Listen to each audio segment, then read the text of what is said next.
it is a real bad outcome if you start something and if you cannot finish your task.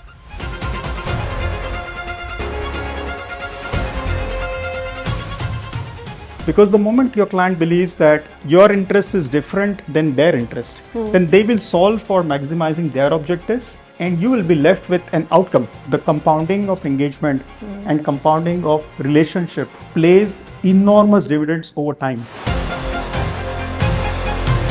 Time all of it perfectly. You need to have the right bullet for the right target and you need to hit it. And you have one chance.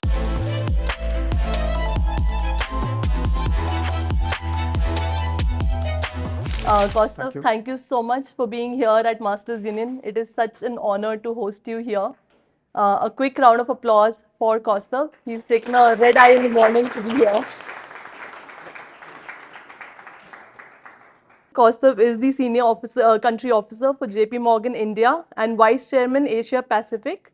He has been with JP Morgan since 1997, leading critical sectors such as FIG, TMT, digital, healthcare, real estate and infrastructure, conglomerates and financial sponsors. With extensive experience in M&A, debt and equity transactions, Kaustubh has nurtured lasting client relationships.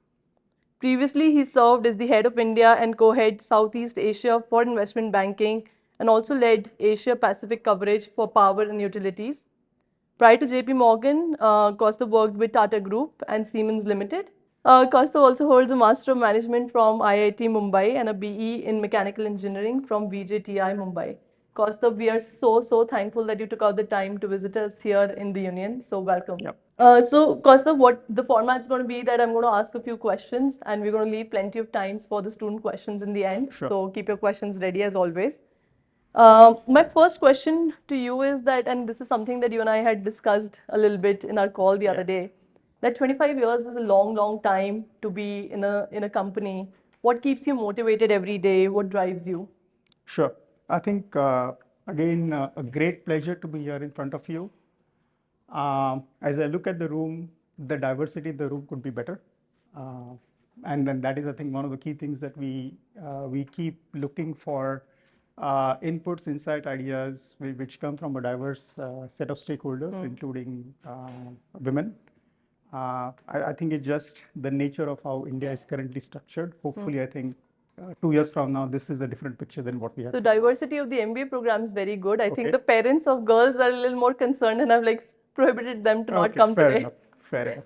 So I think we'll start with that. And the other thing, before I answer your question, is Mike also asked me to do a tour of your facilities, which I started with your building on the other side. I also looked at all the rooms and infrastructure. I have to admit, you guys are quite blessed, and girls, sorry, are very blessed with the infrastructure that you're enjoying, and it's a real privilege. So well done. Although I have to say, when me and my colleague, we were based in Hong Kong at that point in time, and we were both having our babies around the same time, we were thinking about names for our kids. So in our case, it was a daughter. In his case, it was also a daughter, supposed to be a daughter, right? And we were thinking about the names for them. One name that we almost narrowed down was EBITDA. So I looked at all the rooms, but you don't have EBITDA because you do have. Okay, we do. Because I could see lots of, I think, lots of names, but I was wondering, ये EBITDA आजकल चलता नहीं है क्या? So that was my question. So maybe it is still there. I saw EBIT, I saw revenue, and many other things. Right. But on a lighter note, I think that, of course, we named our daughter Neerja, so not EBITDA, not remotely. Thank God. But I think it just shows how impactful and how much of this terminology is important in terms of how we look at life. But in reality, to come back to therefore your question, my personal journey for 25 years has been primarily with a motive to keep things as simple as I can. So generally, I have seen what is the problem and the opportunity. Do we have the vision to identify what is the problem and the opportunity that is going to be there? Have we mapped out the clients and the situations where some of these problems and opportunities could emerge?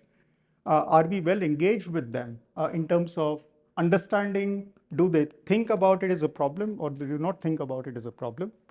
And we have always seen if you are able to connect with the counterparty, which is either your people or businesses or otherwise, where you've been able to identify the problem, align your effort and engagement with them on the problem, and just be very clear in terms of what is the best solution that you can create for the problem. I think that explains my story for the last 25 years. So I can give you my first 2 years of journey, the next 5 years of journey where I was not in India, the remaining 5 years of journey where I tried to learn number of these sectors that you just referred to, then some of the leadership roles that I took in India or overseas, and including running our India and Southeast Asia investment banking business. But all of them, the common theme for me has been a problem identification, putting effort, resources, and the larger the problem, the greater the opportunity, at least for companies like us. But the larger the problem, the larger the criticality of achieving that outcome. And in some cases, in financial services, you realize that the outcome of what you do has a very, very substantial impact on your clients as well. So I think if you are able to, therefore, in summary, engage with companies through, because companies grow, businesses grow, what they want to do changes, and you just need to keep adapting yourself to think about the future, position yourself for engaging with them on that, and then put your resources, capital, time, everything in that direction, and just play. That's everything we have been doing, and just play for that opportunity to come, because at that point in time, all the building work is done. So there are situations where I say the match, we never even pitch for some of the business, because all the work that is needed for us to win a particular situation has been planned for not months, but years in some cases. So that's our business in summary. Wow, that's interesting. But I would love to know, Kaustubh, in this, like you said, that the problem identification, and sometimes it's happening years ahead of the actual, problem coming in and the impact on the client. Is there any public deal that you can speak a little bit more about to help us get some more context?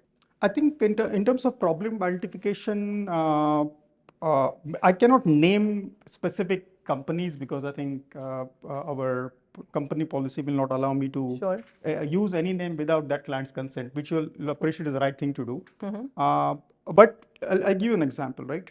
In fact, I'll give you 2 examples in relation to credit. And 1 example in relation to shareholders, because right now I think you have in the cap structure number of stakeholders that you will look at. Most of the times, bulk of the media thinks about equity market cap, pricing, valuation. But as you can imagine, there are a number of other stakeholders involved in that. So on the credit side, one particular situation involved a particular client, and both the first 2 I think are in the Indian context. Both of them had certain financings. One in many years ago, one in recent times, just before COVID. But it's the same picture with a gap of 6 years, different companies. They had a reasonable number of liabilities. They thought they have solutions in place on how to deal with the liabilities. We challenged them to see whether the solutions were real or not. We went through the building blocks of the solution the way the client did. These are very, very sophisticated large companies. So these are not small companies, very big companies. And we are talking about several billion in some cases, or several hundreds of $1 million of problem or solution, whichever you look at it, right? And we were thinking, discussing a year in advance to see this is the way the movie is going to get played. We are all good. So the conclusion at the end of that discussion 18 months ago is we are all good, no problem. Conclusion of the same problem discussion 12 months ago was we are all good. You guys are being a bit more conservative. You're not thinking the way we are thinking. We have lots of insights. And remember, we in our business, in any financial services business, whether you work with JP Morgan or with somebody else, remember your client, and that's something you need to hypothesize again, as to who has a better inside advantage vis-a-vis you.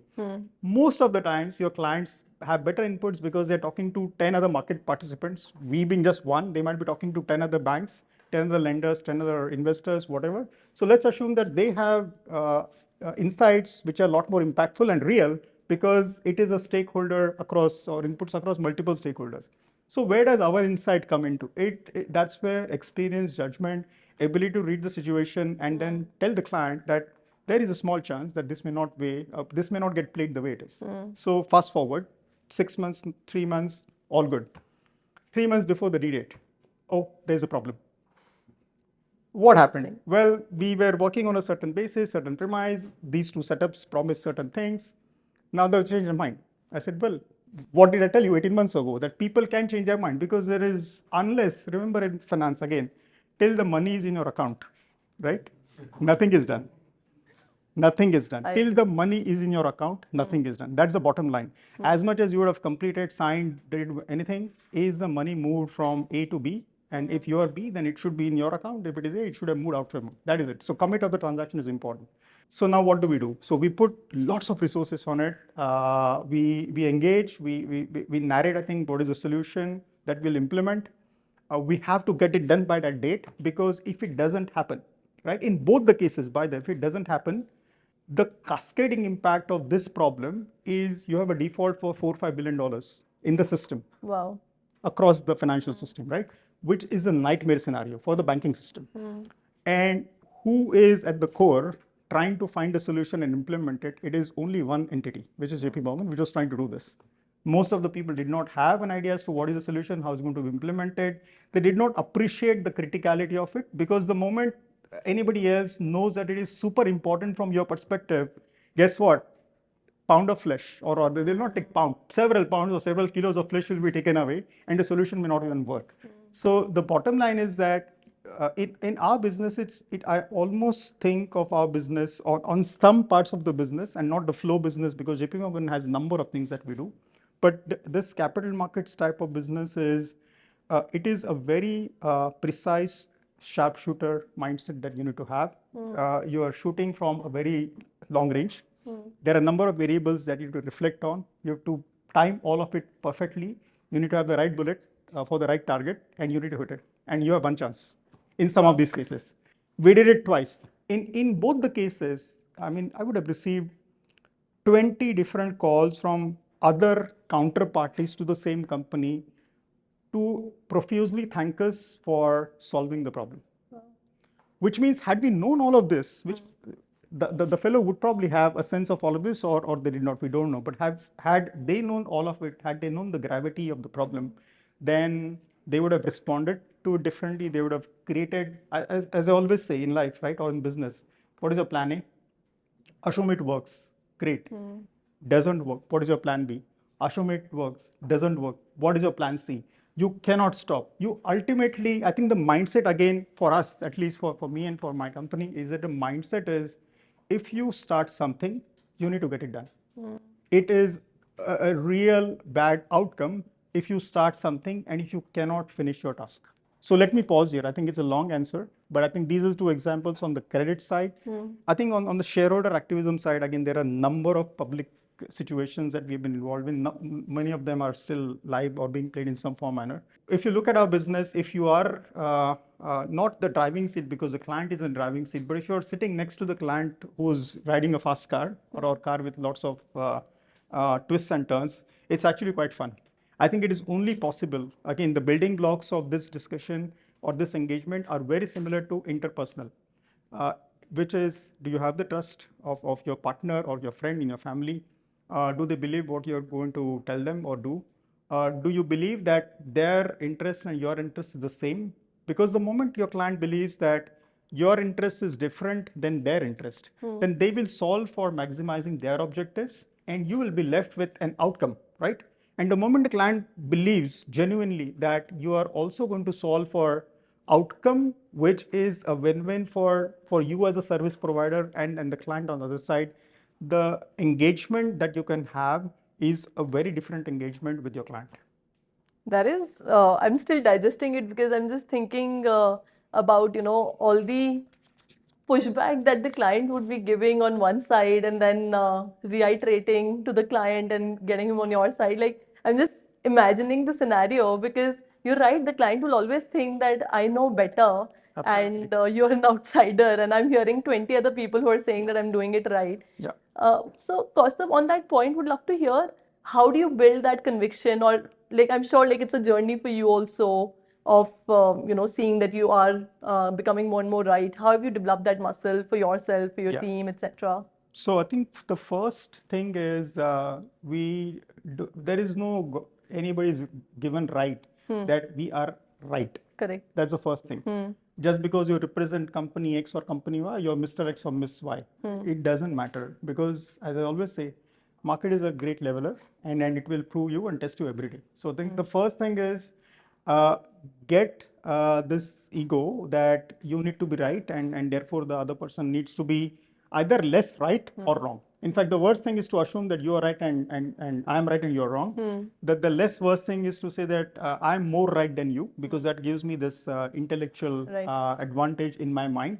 But in the end, don't give a shit, right? The market is a great leveler, because only the reality, when it gets played out, you will know as to who is right and who's wrong. And it is quite possible that you or me may be completely wrong, and we should accept that, right? So the way to come back to how do you gain that you can gain only through engagements and interactions with the client. See, think about it. These clients and these businesses have been created sometimes over the last 20, 30 years. Sometimes this is the second generation of the business that is running that business, right? Or third, depending on the case. So they have a lot of experience in those. Therefore, for them to suddenly trust an outsider, Yeah. whether it's whichever company, again in that case, on some really important decisions that you are asking them to take, which have a meaningful impact on what that business is likely to do. Because the consequences of something that you do, everybody will have to accept and live with those consequences of whatever. Raising equity or not raising equity is a decision, but the consequence of not raising equity at the time, the company is accepting to live for a long time, because you can't suddenly go back to the market and ask for equity tomorrow, right? If you're saying no today, it doesn't happen. There is almost a 12-month cooling off period before investors want to engage. So I think the bottom line here is the trust is something that you have to earn. You have to invest a lot of time and engagement, and it never is a one-person job. The company or the decision maker invariably will gravitate towards a few people, but they want to see that you have the full organization which is committed to drive the outcome. And once they see that you have the full organization and the full team, therefore, which is a part of the organization, which is engaged and committed to delivering the outcome that you need, then obviously, I think the level of openness that the client will have towards you will be meaningfully higher than otherwise. So net, it just doesn't happen that you show up and the client says, oh, I love your dress or whatever that is. It never happens, by the way. Of course. I mean, of course, you should be reasonably well dressed and all of that stuff. Right. But the point is, and that does make some impression, but not really. In the end, what I've seen is some of the smartest people value the substance of the engagement. Some of the smartest people value the intent, the integrity, and the intellect of the counterparty with whom you are interacting. Right. And they also, I think, remember, sometimes we think you're there only for the short haul, but in reality, the clients are actually looking for something over the long term. So we have been fortunate, at least in JP Morgan, where we have been engaged with clients for 20 years, 25 years. So I've worked with JP Morgan for 25 years. There are some clients I've been engaging with for the last 20 years. So I first met them, let's say in 2004 or 2003. And we have been able to maintain our engagement, dialogue, conversations with them, because we have evolved. These clients have become mega, right, in terms of what they're doing. But we have still been able to maintain our engagement and dialogue and relevance equally for JP Morgan as a platform with the clients, which means I think we have become multidimensional. We have had more than one reason for the clients to engage with us. Right. We've been able to expand our service offerings which are relevant for the client in today's day and age. And net, therefore, the client also wants to engage with JP Morgan. So I think net, I'm using JP Morgan because that's the organization I've spent the most time. But ultimately, for you, as you start thinking through what you want to do, you need to, just to conclude, the compounding of engagement and compounding of relationship plays enormous dividends over time. It is not a 2-year story. It is not a 3-year story. Just as in life, if you are able to compound that engagement and relationship, the dividend that you get not towards, there is no end to that relationship, but the dividend that you get at the end of it is multiple times more than what you can ever imagine by being start and stop in the same relationship. So I think it applies to your personal dimension, or for all you folks, I think investment is the same thing. Compounding is enormously powerful. I know one of my associates who was working for us, he said, he calls me KK, he said, KK, I think this is the comp I have this family business. and I'm going to compound this money for next 25 years. So I said, mathematical to main bhi kar sakta hu, right? So what is the beauty? He said, I'm going to make whatever, X $100 million just by doing that. And I don't need to work therefore for that. I said, yes, but that assumes everything works like clockwork. But the point is, truly, just as in financial investments, compounding is super powerful. Even in client engagements, deepening of your relationships over a long period of time always results in materially greater payoffs as the relationship continues to build and grow, as long as you have kept pace with again, opportunity, problem set, solutions, delivery, engagement, all of those things. So again, back to you. No, this is very insightful, and I also can see the trend of you always having a plan A, plan B, plan C approach, like you said, not just in your probably business meetings, but also in your relationships and how you foster. And this brings me to a very interesting point, which I try to drive in the business school, but would love for you to drive even further. That a lot of time the student perception is that sales is not the right career for a post MBA role, for a post MBA. Like it's not seen as sexy or it's not seen as the desirable career aspirational role. Yeah. And in the article, which actually spoke about you taking the leadership Yeah. in 2022, it specifically mentioned that your deep relationships with the clients, with the government, etc., that actually is super helpful in the new role that you're taking. Yeah. So would love for you to share your thoughts on that, and you've shared a little bit about how you do it, but why is it important? Sorry, I think before that, if I can make thanks. I'll first start with the statement, but I want to have a question for the audience as well. My statement is that I've always thought of myself as a salesperson. By the way, my role title is whatever it is. Right. But if you ask me, and this is what I tell my team, my job is to be a salesperson. Right. That's it. I have no ego about it, either positive or negative. But I think I'm a salesperson and I want to remain a salesperson. So that's me. Maybe I'll again go back to basics. As I said, life should be simple. So basics for me, at least, are either you're selling something or you're making something. Two simple philosophies, right? When you're making something in the current world, you're manufacturing something or you're designing something. It means you're doing programming, coding, UI, AI, whatever, all the cool stuff you guys do. So either, or setting up new companies, as some of you guys are thinking, but net, either you're selling something at any point in time or you're making something. So all the examples, this side of the table, investment banking, corporate banking, asset management, wealth management, all of that at the core, if you are not able to sell your value proposition, game over. Not much to think. Yeah. Again, think about it, right? The moment you're asking, most important, the moment you're asking somebody to part with something else, right? What is the motivation for the counterparty, right? You have to really get to the basics of that. The fundamental part is their time. Maybe the second most important part is their money. Whichever businesses you go to, I think it will be one of them. And the best impact, I think that at least I have had, is when people have been able to part their time with me, where I've been able to learn something, which has allowed me to make money. Money giving to somebody else never really, nobody can give you money ideas. People can give you ideas, but therefore ideas can only come when somebody is spending the time. And that engagement of time is a sales effort because somebody is investing, somebody is getting. So which is why I said sales, I have absolutely no qualms in admitting that I am a salesperson. I will remain so while I'm working in this kind of a role.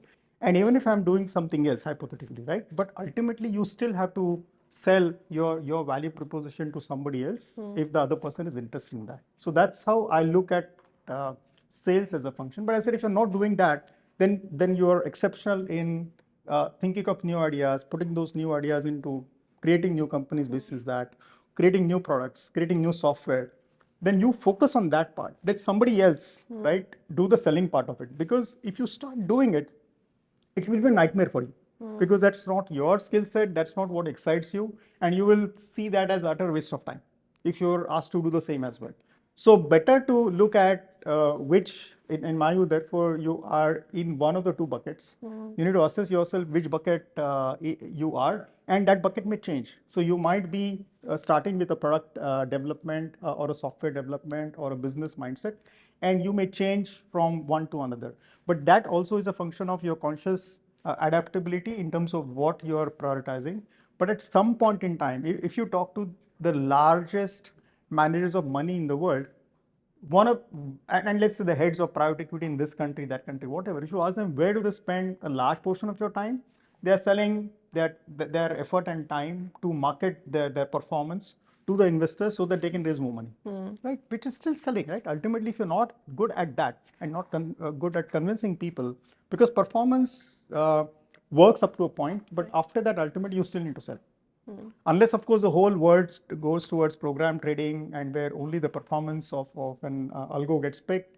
But that again goes to product design. So you are one of the two. You need to figure out where you are. So No, I think I'm sure a lot of you are now convinced that either you accept that you're a salesperson or you accept that you're a maker, but bucketize and choose consciously. no. See, you can put any label that you want which No, excites you, not right? label, of course. I So the understand. point is, labels are all decided by Right. us most of the Right. times. You say, oh, I like this black jacket, I like this pink shirt, Right. or I like this label, I like that label. Label is up to your liking. Right. But at the core, the substance of what you do, you need to reconcile yourself to that, because if you are not reconciling yourself to that, remember again, it will have an outcome. The outcome will get impacted. Right. So you need to bring your 100% or whatever 105% of yourself into your job or into your work or into your business or your company, whatever it is. Because if you're not doing it for 1 day, 2 days, 3 days, again, somebody else will do it, Right. and they will do it better, and that is the story. No, fantastic. I think that's very insightful, Kaustubh. Kaustubh, would love to touch base on your leadership mantras that have helped you in the ups and downs in life that you may have had in the past. I think I have to say I do not have any particular singular approach to what works and what doesn't work.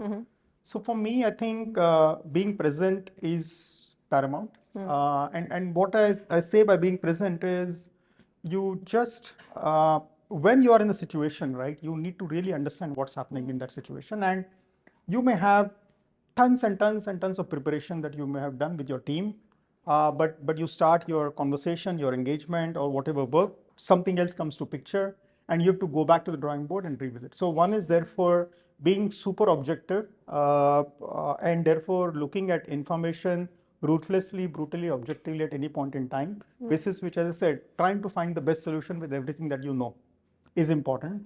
Knowing what you don't know is equally important, because that may have an impact on what the outcome could be. So I think knowledge and insights are critical. Having a good judgment on what solution is likely to work is the third important thing.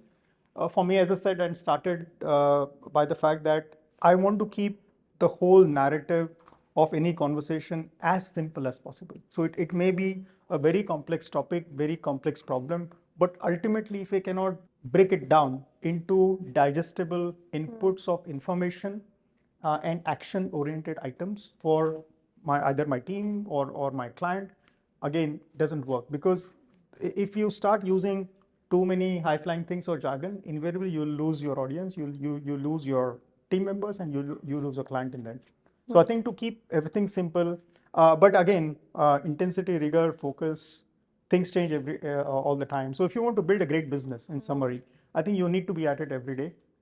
As I again keep reminding, you need to be like a shark in water.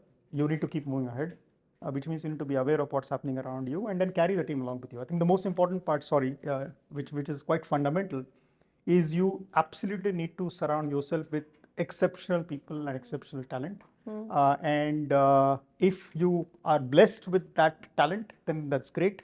If you do not have that talent, and if you're in a position to find that talent, go hire them, or change them, as the case may be. However, as I always again keep reminding, in 95% of the cases, you have to work with the team that you have and really understand the skill set of each person to see how you can give them, again, brutal feedback on what they need to do better, give them time, tell them as to what are the performance metrics that you expect of them, basis which you will assess, evaluate, and revisit the topic, and have patience. So I think I've seen remarkable changes where I've seen people who were not performing to who are now the best performers in our business just in a 3-year period. Why? Not because we just gave up, because we knew that the sheer talent is great, except either orientation is missing, motivation is missing, input is not there, teams are not engaging properly. So you fix all of that. And they just keep optimizing it all the time. So I think in summary, our business is about people. Any financial services business that you will deal with is about people. And you absolutely have to give yourself the best team that you can engage with, who you really enjoy working with, right? If you're in a work environment or you're working in a project where 5 of you are working and you really don't like working with 3 of them, you're never going to get a good outcome. You really need to enjoy working with each other. You need to surround yourself with people because you're going to spend 15, 16, 18 hours a day of your time with those fellows. Then you better enjoy it, right? And then see what can you do to connect with them, what can you do to get more, and then see collectively how you can work as a team for either your business, your client, whatever you're doing. So I think there are many dimensions to your question, but it has to be looked in totality. It's very insightful. And Kaustubh, you mentioned that if you have a choice, go get those A players, or you build that team. What is it that you look for? And I'm sure as these students have 15 months in front of them as they're honing their skills, what are some things that are non-negotiable for you? I think from my perspective, intent and desire to learn is really important. I think therefore the effort and intensity that you put in your work is super important. Presenting things with integrity and objective and honestly, I think that is important. And then fourth, which I think is quite basic, but common sense as well. And it is as simple as that. That common sense is really critical because many times I still struggle when we go to campuses for interviews and many other things. We shortlist some really exceptional talent. I always remind, so if I were to look at this 60 people, right? If you look at my resume when I passed out, I said I would not be in this 60, right? But it doesn't matter. But you still have to go and deal with them. But then when you start asking them questions, you realize that number of people still have not gone to the bottom of the problem, have not gone to the bottom of the concept, have not gone to the bottom of the understanding of the topic that you are supposed to learn, right? So many times in our interviews, I always ask about what is there on your own resume as a basic thing, right? And I have no idea about what you guys have done. And I will just pick your theme and I will ask you questions, again, common sense questions that I have. This is what you yourself are telling. And after second or third question, I see a lot of stumbling, shaking in all those responses because people have not put in the effort. Right. Maybe, again, in my analogy, 5 people are working, 2 people have done the work, 3 people have not. But if 5 people claim credit, I have worked on this most exciting project on planet Earth. Right. But ऐसे नहीं होता, right? If you put something, then you take responsibility, take ownership, do something substantive. But make a difference with your contribution to your project. So what we are looking for is people who take great pride in their work, who have really done what they claim they have done, who generally have ability to work as a team member, because our business is not about individual superstars. We want people who can work extremely well with each other, but equally you are very motivated and hungry to rise themselves in terms of what they want to do. We want them to be aspirational in terms of what they want to do and achieve and contribute. But I think that's really how it is. No, fair. You want a star team and not a team of stars at the end of it. Great. That's very helpful, Kaustubh. So switching gears a little bit, would now love to hear your perspective on the India story. What about it excites you the most? Where do you see we are headed? What are some sectors that you think are performing well or will continue to do well, etc.? Right. So, well, of course, if you read any business publication, the India story is outstanding. Let me start with that. You guys, I think, are all blessed because you're going to, I think, either build your business, enter workforce, whatever it is, at the end of your, when the India story is going to get even better compared to what it is now. So let's start with that. The story is good. But what I mean by story is good, right? The building blocks of any economy, there are many variables. One is, of course, your underlying growth, but more importantly, the aspiration of the population in that country. To me, I think that is most important. If I look at the aspiration of the population in India today, it is to achieve and do and contribute. It is not to, oh, how can I work for 30 hours a week, which is where you see as a fundamental question in many parts of the world. Or how can we deal with a population where the median age is above a particular period. So the problems that the world currently is facing with in terms of cost, inflation, talent, labor availability, productivity are meaningfully different than problems and opportunities that Indian companies and Indian businesses are facing. And because of the aspiration and the need for people across all classes of the society to get to the better level, I think that brings a lot of changes in terms of your work, engagement, commitment, etc., which I think is the best thing that has happened to India. And because of that, I think we are still in the early phases of that journey where this aspiration will manifest itself into greater demand for consumption, greater demand for services, greater demand from financial services, loans, asset management, wealth management. So all of these things, which suddenly I think you realize there is this concept of water level going down, and then everybody gets exposed. But here is the other way, where as more and more income gets, a much larger portion of the economy is going to spend. So then the biggest thing in India is the spend is going to cascade to a much larger portion of the population, which will create enormous opportunities for us. And the digital layer and the information layer that we have are enormous advantages basis which new businesses are going to be created and built, I think, for India, and ultimately I think they might be relevant in other parts of the world as well. So I think there is a great opportunity, therefore, to look at the data stack, technology stack, information stack that we have, to reimagine number of businesses, to see how we can change our existing business, to how can you guys create new businesses to solve the problems, and then solve those problems which are relevant that you see around you. So I think, therefore, the opportunity in India is quite immense. Absolutely. No, I agree with you on that. And Kaustubh, what is JP Morgan's strategy right now to leverage this kind of evolving landscape to ride the India wave? So I think for JP Morgan, we have been in India for 75 years. So I've been here with JP Morgan only for 25 years, but my company has been in India we finished 75 years last year. Fantastic. So we had, as is the case with a number of US companies, we had 3 or 4 different avatars of JP Morgan in India. So net, I think we've been here for such a long time. But I think historically, what's our strategy? It is we want to do more with lot more companies than what we do currently. So I think our scale of the business is grown 4 times in the last few years. We are hoping to again grow in a meaningful manner in the next few years. But today I think we work with almost 800 different companies of different sizes. That number for us, let's say even in 98 or 99 would be 20. So the scale up, I think, that we have managed to do with the teams and businesses on the ground and all the other parts of the business on the revenue side, I think is meaningfully different today than what it was 20 years ago. Then on the corporate center side, which is our JP Morgan corporate centers, we have again a very large workforce which does super exciting cutting edge development and other work for us, and that's another big initiative for JP Morgan in India. So I think limited to India from JP Morgan's perspective, it's an enormous place where we have number of our employees working on number of our projects globally and supporting our teams globally across locations in India. And on the revenue side, as I said, we now pretty much work with almost 800 companies of varying sizes already.